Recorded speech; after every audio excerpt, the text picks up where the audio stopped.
That's Nick. And that's Joseph. And today we're here to talk about Keeper, the 6th film directed by Osgood Perkins, which Neon is releasing theatrically November 14th, 2025. I know Osgood Perkins directed Gretel and Hansel. Yes. Longlegs. Good old Longlegs. That's it. Also The Monkey. Okay. So those are his past 3 films. I think we have reviewed all of those. His debut was The Black Coat's Daughter, and then his sophomore effort, of course, I'm the Pretty Thing That Lives in the House. Oh, that's right. What is Keeper about? A romantic anniversary trip to a secluded cabin turns sinister when a dark presence reveals itself, forcing a couple to confront the property's haunting past. Every vacation we go on. What is your pull quote? Gaslit for the gallows and a wannabe sleeper, it's hard to enjoy a film such as Keeper when too many plot holes prevent going deeper with discussions on women caught up by creepers. Mine. Despite Perkins' atmospheric touch, Keeper drifts into an uneventful, ultimately nonsensical slog. It is, and there are a couple elements that I do like, but they come much too late and are too ambiguous to really enjoy. I mean, you can't really complain about it without spoiling it. The story's pretty simple. Go watch it first if you want to see it, you know? But it's about a guy, this doctor. Malcolm, played by Rossif Sutherland of the Sutherland clan. And he brings his girlfriend Liz to his cabin in the woods. Played by Tatiana Maslany, who we saw previously in The Monkey. She's also in Destroyer, a really great Nicole Kidman film that I like from 2018, and Orphan Black, she's known for. They've been dating for a year. They get to the cabin. Immediately, they both seem off. Basically, we find out that this man is like 200 years old. Mm-hmm. When he was a kid, he and his cousin found this pregnant woman on their property, which is where the cabin is. They shot her, threw her in the barn with the pigs, left her for dead, came back to check on her.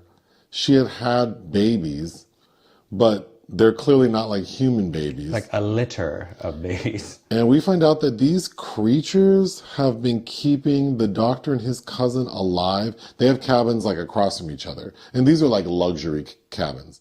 These creatures have been keeping them alive for these 2 centuries, I guess, off the strength of the cousins providing the creatures with women to eat. Sustenance. They procure for them.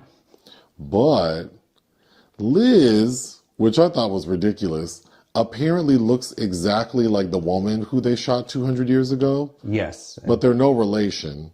Purportedly. We'll get into it, but in the end, when it's time for her to like be dinner for these creatures, they appear to like her. They confer with her. And instead of killing her, they decide to revoke the doctor's privileges and they kill him. And they had already earlier in the film killed the cousin.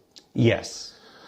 I mean, the end. Yes. So she is their keeper and is a keeper. Man, I don't even know where to begin.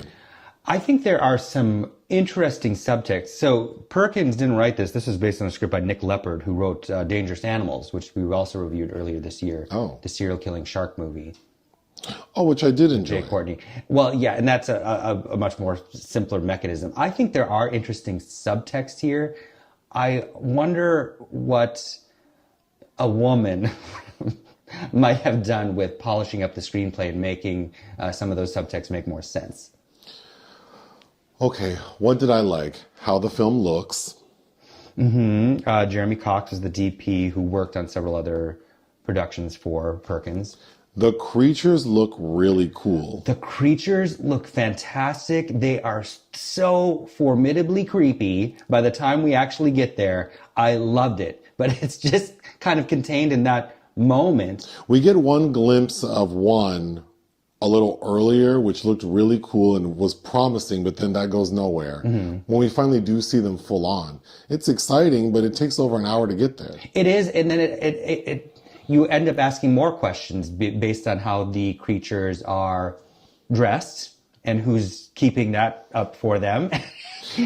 Okay. Yeah, there are just too many questions. And again, I don't need every question to be answered. I like a decent amount of ambiguity, but a lot of this shit just doesn't add up in a way that is pleasurable.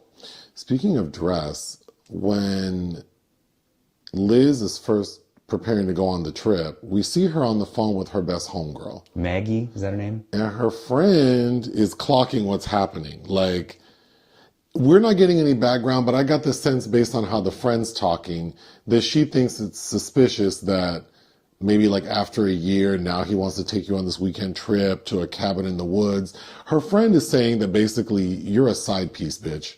This man is probably married. So there's that going on. Also, we find out that the doctor bought Liz a beige cardigan, which is a plot point that I don't know what the purpose of was. It's a detail suggesting that he doesn't really know her because that's not something she would wear and her friend would. Yeah. Because that kind of has like almost a Stepford Wives quality about it, because I think women talking to each other is an important factor in this film, and whether or not they want to listen to each other or how they use each other in the pursuit of pleasing a man. Okay, I think in the past year we reviewed several films that are just about like a couple who move or go to like a remote house in the woods. So at first, Liz is acting strange. So then I thought, oh, is this like a woman in madness type thing? She's hallucinating, which she does. Immediately we see that there's something malevolent in the house because something is like drawing hearts on the windows. But when they arrive, there is a box that looks like a pastry box, but like someone smeared poop on it. It just doesn't look appetizing. Is it chocolate or poop? Then the cousin from across the way, Darren, played by this actor's name, Birkett Turton. The doctor says, oh, he warns Liz, my cousin lives across the street. I don't see his car, so maybe he won't pop up. But if he does, just know he's an asshole and it's just who he is. Sure enough, he shows up. He's a jerk. He has this model in tow who Minka. he thinks doesn't speak English.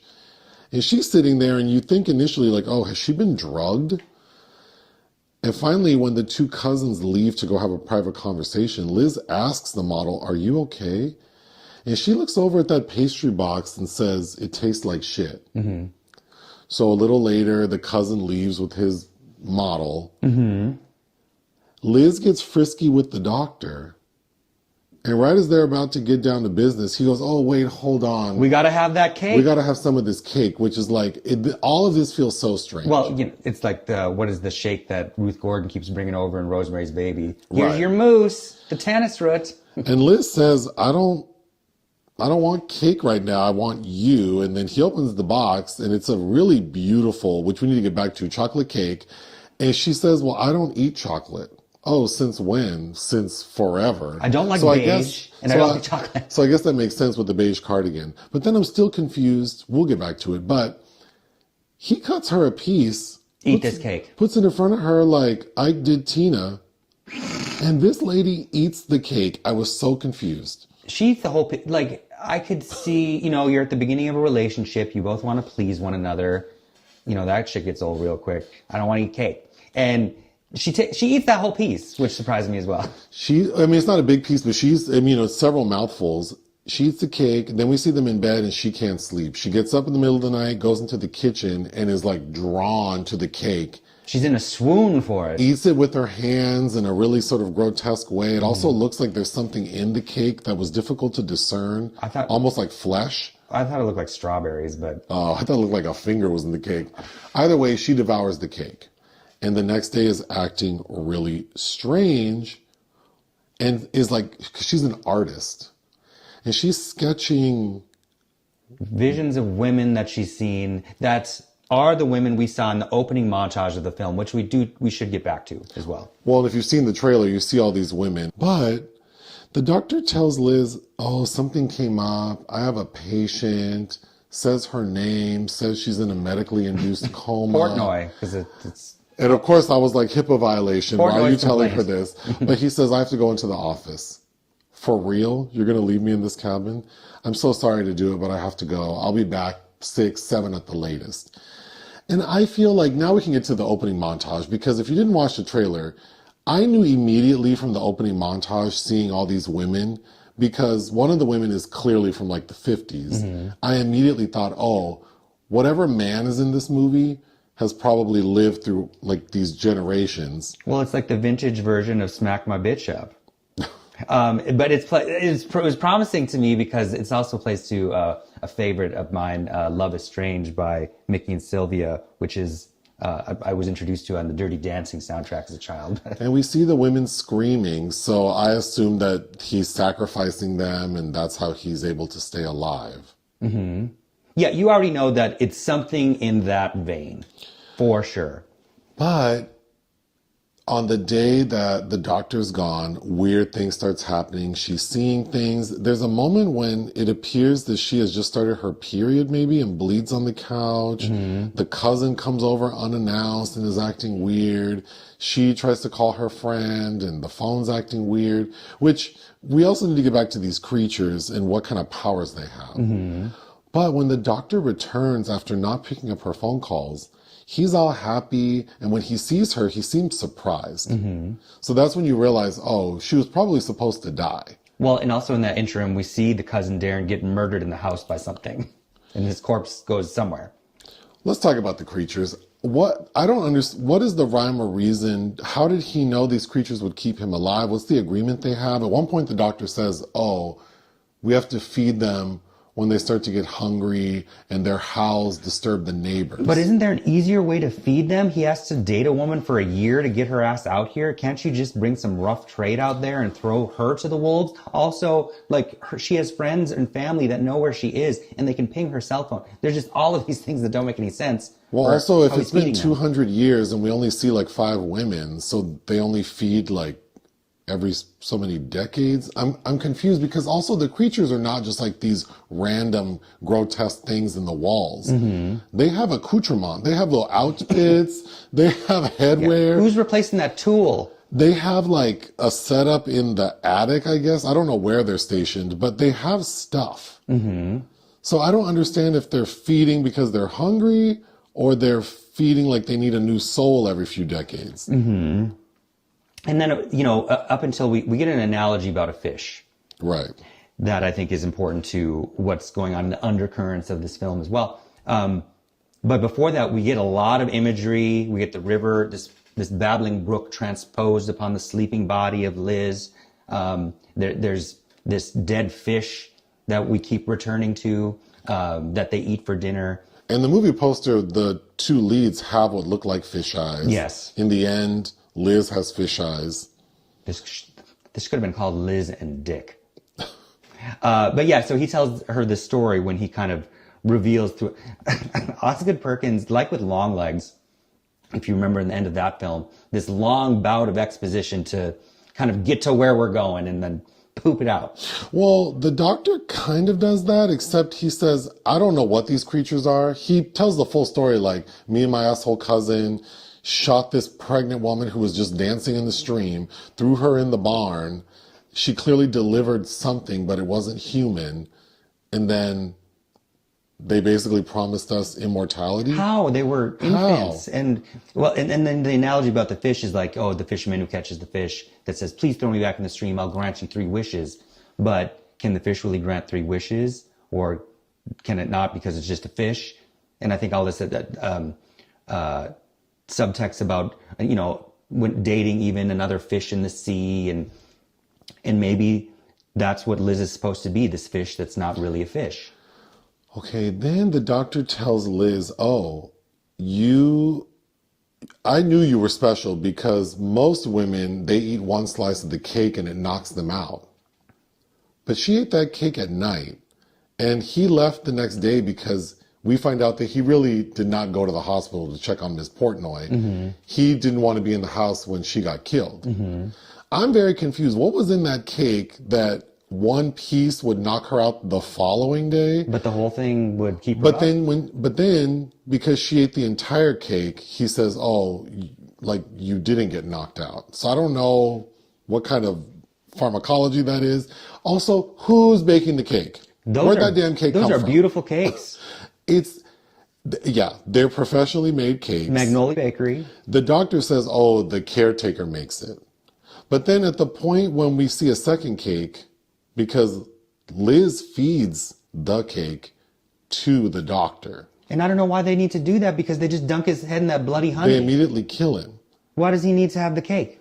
I'm so confused with the cake. I'm so confused with, like, are these creatures, is their agreement such that he knows the day and time they're going to kill or take the victim? But then because she's not unconscious. That's the first time the creatures can confer with another woman and then perhaps realize that, why are we letting these men keep us down? Why don't we go get our own treats? So the cousin gets killed because on that day when she was supposed to be killed by the creatures, he comes over to the house to check on it and sees she's still alive. So he's like, oh, well, that can't be right.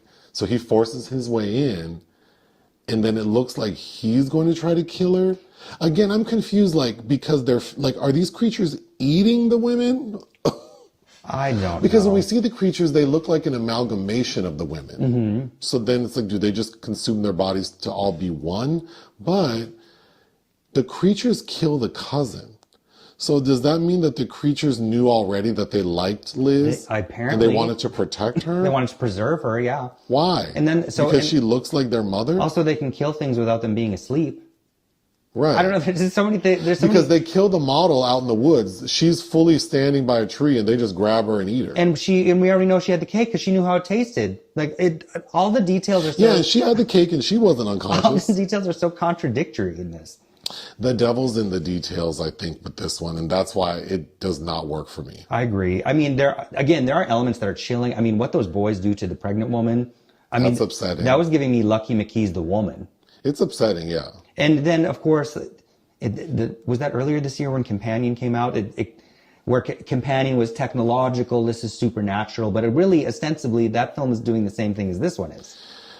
You came up with a better story that I liked, which is I feel like this could have been simplified. Why couldn't the doctor because he gets to live for a long time. He has found love through the ages. He's currently in a relationship with a woman he does love, but he needs to feed. He's indebted to these creatures. Exactly. So he brings some random lady over, and then maybe the wife, who is suspicious, shows up. That throws a wrench in everything. I don't know. The first hour of this film felt very dry. Well, and repetitive, and I feel like the first hour could have been really like a tightly paced early Polanski film, where this paranoid woman who's so sure that she is the side piece and this man is married, she is preoccupied from go that this man has a double life. And then what if that comes to fruition, that is true, he does have a double life, but she is intended to be a sacrifice to a creature. It has nothing to do with love or sex. I think the analogy of this feels like someone made a dinner, but the entree doesn't go with the sides, and the dessert doesn't match the meal, and the wine is not paired properly. It just feels very random. Too many carbs. What would you give Keeper? I would give it, okay, if it weren't for that sequence with the creatures, it would be a lower score, but I'm going to give it 2.5, because I think there's such promise, and since Longlegs, I've felt this about Osgood Perkins, and you said this before too, he's really got a good eye, but the storytelling really needs to be kicked up a notch. I was not feeling this one. I would give it 2 out of 5. Join us on Patreon and listen to our podcast. Bye.